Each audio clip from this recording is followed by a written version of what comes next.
Hey everybody, this is Doug. Thanks for letting me pop into your world again today, January 8th, Friday, 2021. Wow, can you believe the new year is here? Hope you all had a great Christmas, holiday season, a very happy new year, and I hope 2021 is starting off with a bang to each and every one of you. Man, 2020 was a year to remember, right? There were a lot of things that happened in 2020, and not all of them were negative. Sometimes it's hard to find those positives when so much negativity has happened over the course of 9, 10 months, right? So I'm going to touch base a little bit on some of the positive things that I think we all learned, touch base on one other item, and then I'm going to talk about some of the phrases or words we learned during 2020. All right, so make sure you stick around for that. Health is the new wealth. Learn to love yourself and others, I think is what we learned in 2020. Save money. Tell parents, your grandparents, your grandkids, your kids, your family members, your friends that you love them. Tell them that you love them often. I think we've done that more in the last year as well. You can't always get what you want. We have found ourselves to be more resourceful than we probably ever thought we were. I think we learn to care about each other more. I think we learn that it's fun, and yes, we can stay at home. I think the medical field folks are the real MVPs of 2020. We learned that, we can't actually do everything. We think we could do everything, but we actually really can't. I think we've come to realize that. We've learned it's okay not to be okay. And then we learned acceptance. Accept the things we cannot change, right? Change the things that we can, and the wisdom to know the difference. The rest of the serenity prayer. I think that's something that we all learned. Having fun is great, great medicine. What you think? Putting a smile on people's faces. You've heard me say that throughout the year. Smile and make somebody else smile. Sometimes you just need to call someone. Doesn't that make you feel good? When you did it this year, didn't you feel better after that phone call or Zoom call was completed? Sure, you did. Community involvement has been really important. Being able to volunteer or help or donate, whether it be monetarily or with canned goods, food drives, clothing, etc. That is something that has always happened, but I think there was a much more outcry and needed for that this past year as well. Okay, so I think those were a lot of the positives that we saw in 2020. And then the housing industry, that was a huge positive. It seemed to be an anomaly than any other business that's out there, or many businesses that are out there. We saw a tremendous growth in price appreciation. We saw homeowners' equity in their home build. The average homeowner accumulated $17,000, average $17,000 of equity just in the last year alone. Heck, the state I'm in, California, homeowners saw an average of $34,000 home equity growth this past year.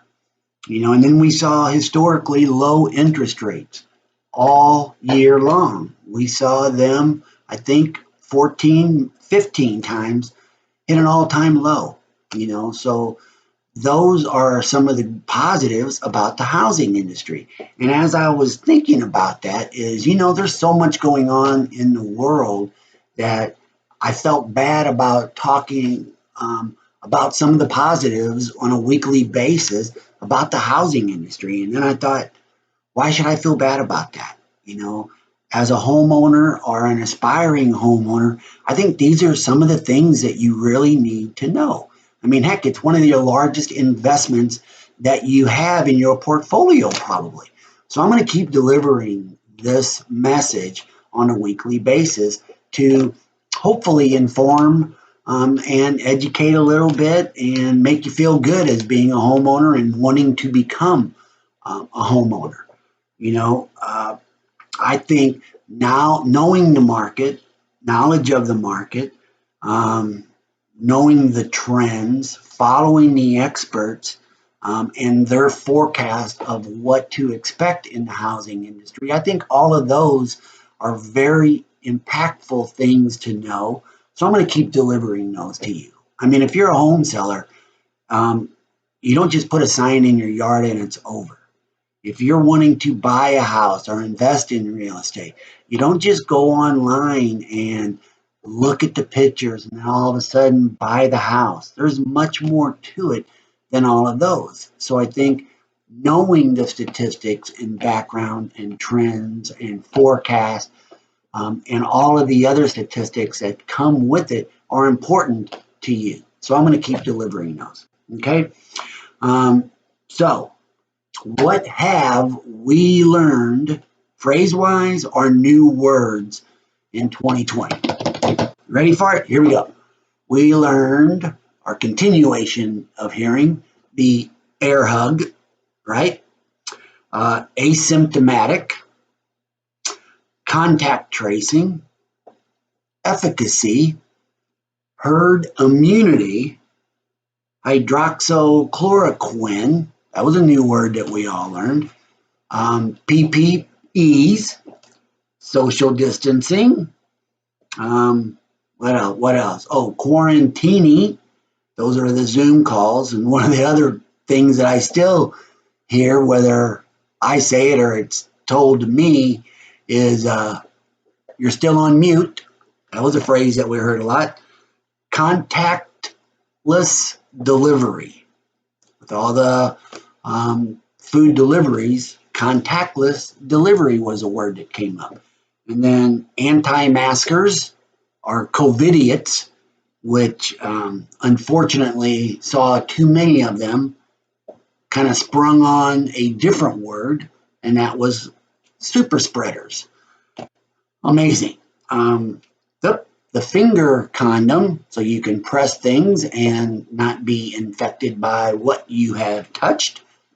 And then a weird term here is less lethal. I don't know about that one, man. Lethal is lethal. That's what I always thought. But I guess one's less lethal than the other. What else? Toilet paper shortage. Who would have thunk? Tiger King. There was a new one we all heard and continue to hear, right? And then let's see, what else? Oh, drive-by honking celebrations. What a cool little invention that was, man.